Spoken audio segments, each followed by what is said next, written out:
So continuing with the concept of vectors, थोड़ा बहुत unit vector का आपको आइडिया आई होप समझ में आ रहा होगा। अब हम लोग बात करेंगे डॉट प्रोडक्ट की। Okay, will be talking about dot product.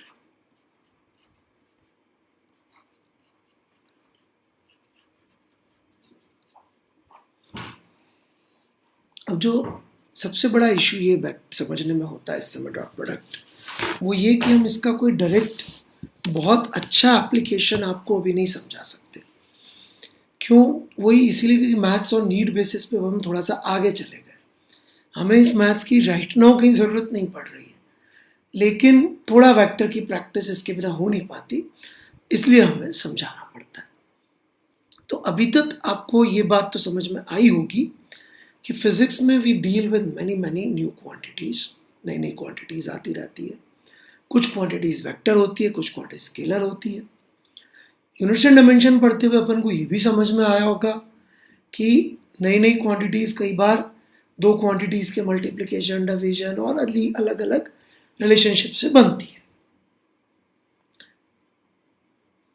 Physics में कई ऐसे इंस्टेंस आए कि जहां पर दो वेक्टर क्वांटिटीज के मल्टीप्लिकेशन से एक स्केलर क्वांटिटी डेवलप हो रही थी, राइट? दो वेक्टर क्वांटिटीज के मल्टीप्लिकेशन से जो फिजिकली जो चीज आ रही थी वो स्केलर थी।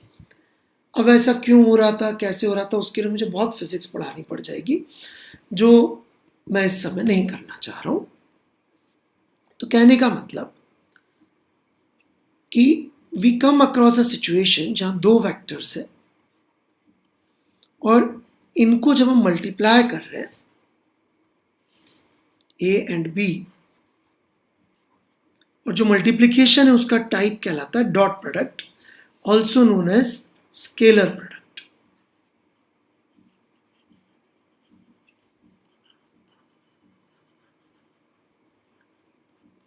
राइट? Scalar product. तो ए डॉट बी को डिफाइन ही ऐसे किया गया है कि वो स्केलर आए, और फिजिक्स में कुछ ऐसी चीजें होती हैं कि उसकी वैल्यू पहले से ही लोगों ने फिजिक्स में देखा था, बार बार ये आ रही थी, एक्चुअली उससे उल्टा ये डिफाइन किया गया। पता नहीं आपके कितना समझ में आएगा अभी ये बात। मतलब कुछ ऐसा हो रहा था कि दो वेक्टर क्वांटिटी का जो अफेक्ट आ रहा था मल्टीप्लिकेशन पे, उसमें कहीं ना कहीं cos theta was playing a significant role, right? तो लोगों ने एक्चुअली जब ये देखा तो इससे डॉट प्रोडक्ट डिफाइन किया। सत्य तो देखो, ये थोड़ा मुश्किल है बात मान पाना, but that's what the truth is,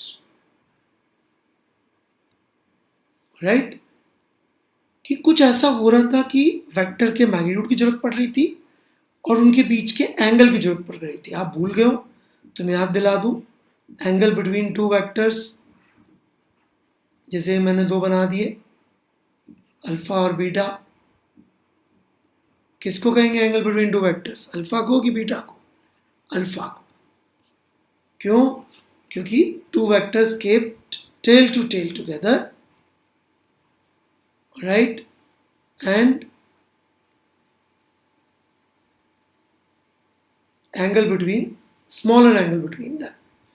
तो ऐसे करके ये डिफाइन होता है। A dot P is magnitude of A, right? And magnitude of B multiplied by angle between two vectors. This is how we define dot product of two vectors.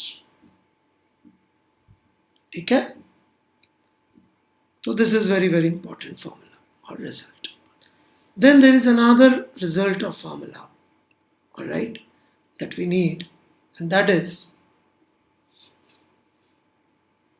कि दोनों तरफ यदि अपन मैग्नीट्यूड से डिवाइड कर दें,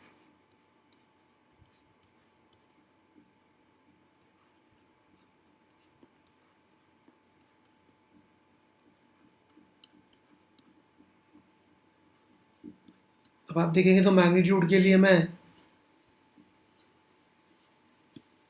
bother नहीं कर रहा हूँ, ऑलराइट, ये सारा लिखने की, क्योंकि अब समझ में आने लग गया होगा। और ये बन जाएगा A vector divide by its own magnitude is A cap. तो A cap dot B cap becomes cos theta. Very significant result, जिसकी हमें 12th में भी बार बार जरूरत पड़ेगी, फिजिक्स में। मैथ्स वाले तो जब वेक्टर पढ़ाएंगे, ऑलराइट, कि दो unit vectors co dot product कर देंगे तो सीधे सीधे उनके बीच के एंगल के कॉस थीटा की वैल्यू आ जाएगी। ओके,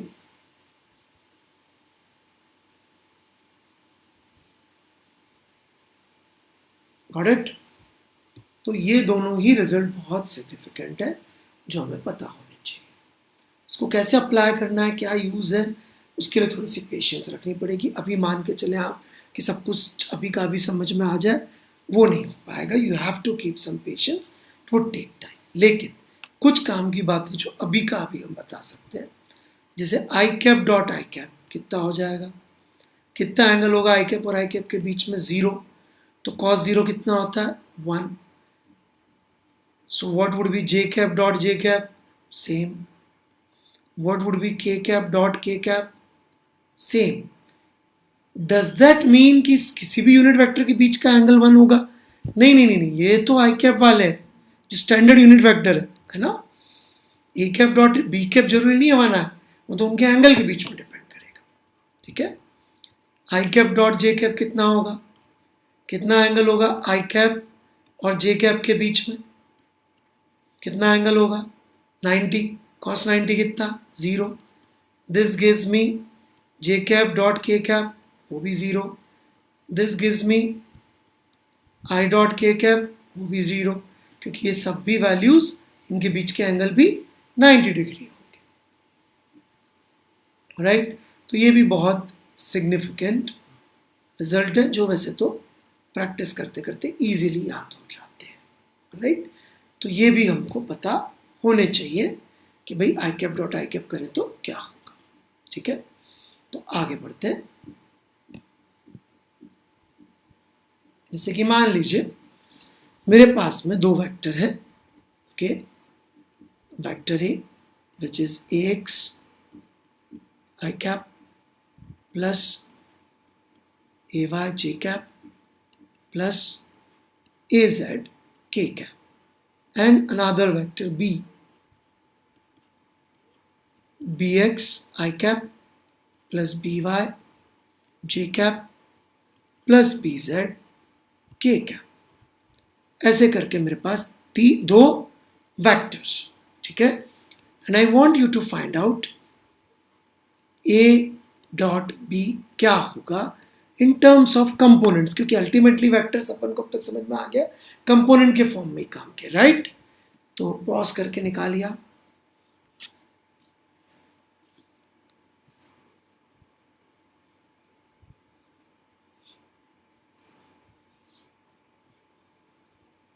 तो देखिए ये पूरा मैं लिख रहा हूं, इतनी मेहनत नहीं कर रहा, थोड़ा सा मैं पीछे वाली चीज का दिमाग लगा रहा हूं। कैसे? मैंने उठाया सबसे पहले आई कैप, राइट, ये आई कैप वाली टर्म उठाई। जब मल्टीप्लाई करने जाऊंगा डॉट प्रोडक्ट करने, तो इसके साथ जो डॉट प्रोडक्ट होगा उसकी वैल्यू लिख दे रहा हूं, विच is A x bx and i dot i which is 1। अब इसी का जब मैं नेक्स्ट क्वांटिटी के साथ डॉट प्रोडक्ट करूंगा तो आई कैप डॉट जे कैप आएगा, उसका वैल्यू कितना था, आई कैप डॉट जे कैप का वैल्यू कितना था, 0 था ना, राइट, 0 था, तो कुछ बचेगा ही नहीं। ऐसे आई कैप डॉट के कैप करूंगा तो कितना आ जाएगा, 0, तो सिर्फ यही टर्म बचेगी। नेक्स्ट इसी तरह से मैंने ये उठाया, आप में से कई लोग गैस कर सकते होंगे कि सिर्फ यही टर्म बचेगी, क्योंकि जब जे डॉट आई करूंगा तो वही वैल्यू आएगी। आप बोलेंगे सर आपने जे डॉट आई तो बताया ही नहीं। बड़ा आसान है, जे डॉट आई करूंगा तो भी 0 ही आएगा। क्यों? क्योंकि एंगल आई और जे के बीच में हुई, जे और आई के बीच में भी होगा 90 डिग्री, और बाकी के कैप के साथ भी डॉट प्रोडक्ट 0। इसी तरह से तीसरा भी आप प्रेडिक्ट कर सकते हैं कि ये आ जाएगा, right. So this is going to be value of a cap dot b cap in form of components, and that's a very significant result. कि कंपोनेंट की इंपॉर्टेंस अब तक आपको समझ में आ गई होगी, right. It's a very significant result कि डॉट प्रोडक्ट ऐसे करके अपन दो वेक्टर्स के बीच का निकाल सकते हैं, राइट। जैसे कि यदि मैं आपसे पूछूं कि A vector which is 3i cap minus 4k cap and b vector which is 2j cap plus 3k cap, तो a vector dot b vector क्या होगा? What will be a vector dot b vector? अब यहां पे हमने क्या किया, चतुराई से 0 नहीं लिखा है ताकि आप कंफ्यूज हो जाए। तो आप चाहें तो लिख लें इसको पूरा, a वेक्टर को, a वेक्टर को पूरा लिखेंगे तो कैसा दिखेगा? a वेक्टर पूरा, a वेक्टर पूरा अपन को दिखेगा 3i cap plus 0j cap minus 4k cap। इसी तरह से b वेक्टर को पूरा लिख ले तो 0i cap plus 2j cap plus 3k cap। ऊपर वाला रिजल्ट लगा लें, अपनी बुद्धि लगा लें, डॉट में आई काम आएंगे। तो a डॉट b जब मैं लिखूंगा तो कितना हो जाएगा? 0। ये भी कितना हो जाएगा? 0। और लास्ट वाला बचेगा, that is -4 into 3 which is -12. So it is going to be -12. A vector dot b vector -12. ठीक है। सो आई होप ये छोटा सा बात आपको समझ में आ रहा होगा। बहुत छोटी सी बात है जो आपके समझ में आ रही होगी। Let's try one more question, alright, that is find angle between a vector which is 3i cap minus 4j cap plus 2k cap and ध्यान से देखिएगा z एक्सिस। ये क्या पूछ लिया मैंने? दूसरा तो मैंने वेक्टर ही नहीं दिया। How do we find that? But z axis is a direction, right? तो इसकी जगह डायरेक्शन लिख सकते हैं क्या हम? Yes, it is simply k cap. तो एसेंशियली हमारा b वेक्टर क्या हो गया? ये हो गया। और एंगल बिटवीन टू वेक्टर्स निकालने के लिए हमने क्या जुगाड़ बताया था? हमने ये बताया था, राइट? तो इसको पुट कर लेते हैं अपन। क्या था कि angle between two vectors cos theta is a cap dot b cap. तो a कैप लिख देते हैं 3i cap minus 4j cap plus 2k cap divided by 9 plus 16 plus 4 whole under root dot b cap तो खुद ही unit vector ही, direction ही है वो। अब ये डॉट प्रोडक्ट करेंगे, ऑलराइट, नीचे तो आ जाएगा 29 का अंडर रूट, और ऊपर डॉट प्रोडक्ट करेंगे तो ये भी 0, ये भी 0, और ये बच जाएगा सिर्फ 2। So this is cos theta 2 by root 29। So this would be the angle. इसको कई बार पढ़े लिखे लोग ऐसे लिख देते हैं, अपन को घबराना नहीं है। वो यही कह रहे हैं कि भाई जिस एंगल का कॉस लेने पर 2 बाय रूट 29 आ जाए वो हो जाए, तो घबराने का, ठीक है। सो आई होप थोड़ा बहुत आपको डॉट प्रोडक्ट समझ में आया हो।